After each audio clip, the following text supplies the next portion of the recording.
Donc, la réponse facile, c'est oui. Et je vais développer.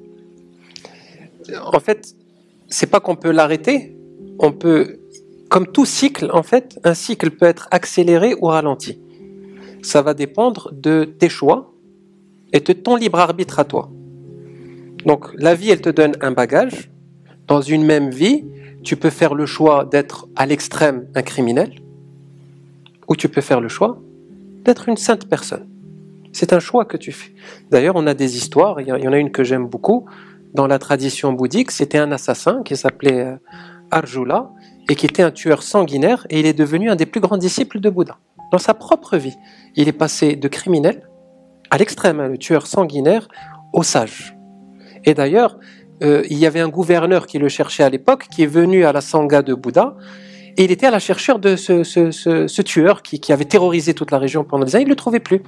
Et puis il vient s'enquérir de Bouddha, il lui dit, voilà, écoutez, j'aimerais savoir si vous avez entendu parler de cette personne. Et puis Bouddha l'invite à aller voir une conférence d'un de ses moines qui parlait de réincarnation, du Dhamma, de l'enseignement, tout ça, et c'était lui. Et le gouverneur a été touché par l'enseignement de ce ex-criminel. Il lui a dit, bah, tu vois, c'est lui, maintenant. Et il a atteint l'éveil dans cette vie-là, il a fait le choix.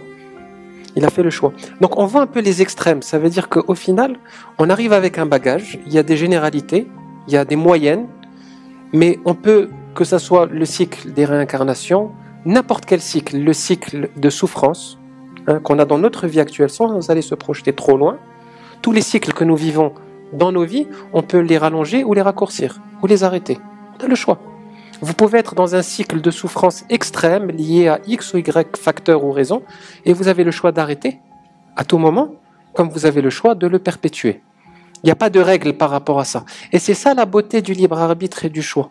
Et c'est grâce à ce facteur que la vie, elle peut s'exprimer à travers la multiplicité et l'infinité des formes.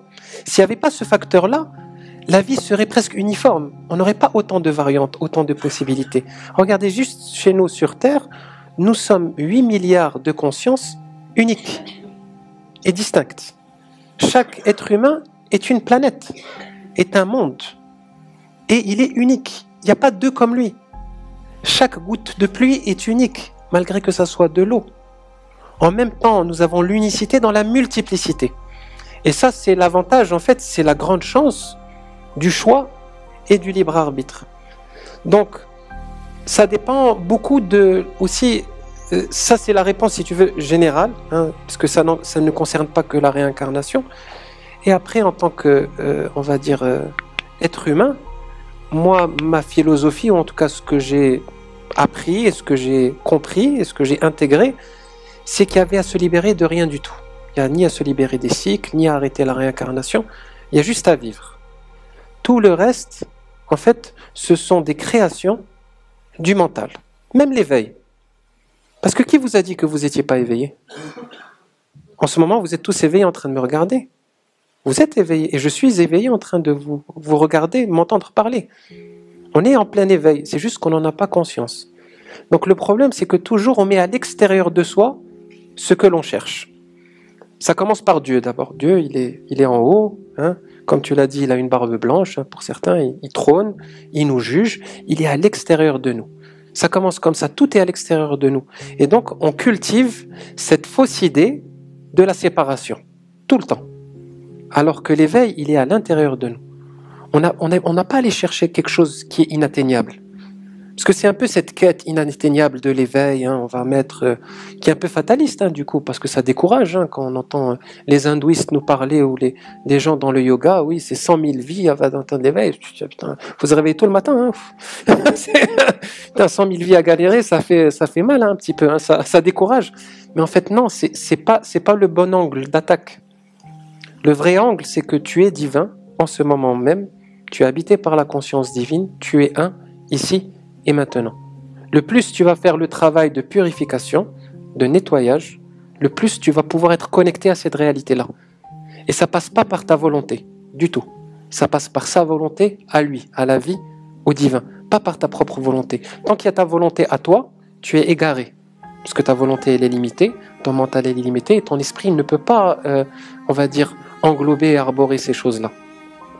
Donc le vrai challenge, c'est plutôt pas de se poser de la question combien est-ce que le cycle peut être arrêté, est-ce qu'il peut être... Non, c'est juste se dire ici et maintenant, j'incarne le divin sur terre, je vis ses qualités et je me laisse aller à lui. C'est ça le secret. Une fois qu'on se laisse aller à lui, il n'y a plus de questions. Il n'y a plus à se poser de questions en fait. Est-ce que j'y suis pas? Est-ce que c'est loin? Est-ce que c'est près? Non. Il est tout, je suis tout, il est en moi et je suis en lui. Et il se manifeste à travers une infinité de formes. Et en fait, ce qui est extraordinaire, on en parlait pendant le repas, en fait le divin il s'exprime à travers tout le monde, à travers chaque élément de la vie, à travers la nature, à travers les animaux, à travers nos frères et sœurs humains, à travers les étoiles, à travers tout le subtil, tout. C'est tout est le divin en action et en train de... C'est comme un transvasement de communication du divin à l'intérieur de lui-même. Et c'est ça l'éveil, c'est d'être conscient de ça, c'est d'accepter d'être cela. Mais à ce moment-là, on ne veut plus rien, il n'y a plus de volonté. Il n'y a ni à chercher l'éveil, ni à chercher la réalisation, ni à chercher aucun échappatoire.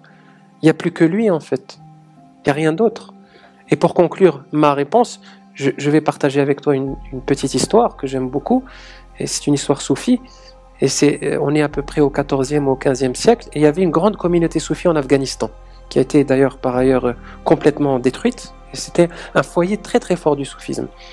Et il y avait un cheikh qui s'appelait Cheikh Armel, et puis c'est une histoire sur lui d'un homme qui était à la recherche de la vérité, très obstiné, très arrogant, hein, très, on va dire déterminé. Je veux savoir c'est quoi la vérité, je trouverai, il faut que je trouve le maître qui va me dire. Et puis on lui parle de Cheikh Armel, et puis il va s'en rencontre, il arrive très chargé, le gars. Ah maître, je vous ai enfin trouvé, s'il vous plaît, dites-moi, à quoi ressemble Dieu? A-t-il un prénom? Est-ce qu'il a une couleur? Est-ce qu'il a une odeur? Comment se manifeste-t-il? Et là, le maître, il le regarde avec un grand sourire.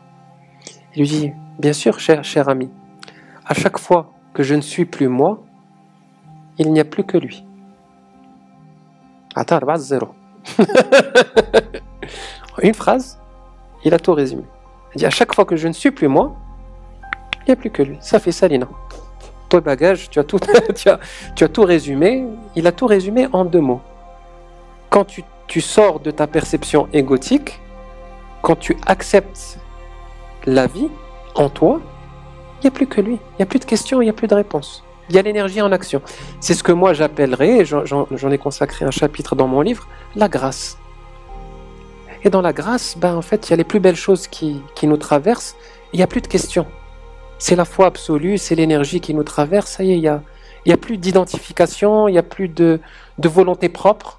Il n'y a plus que la conscience. Voilà.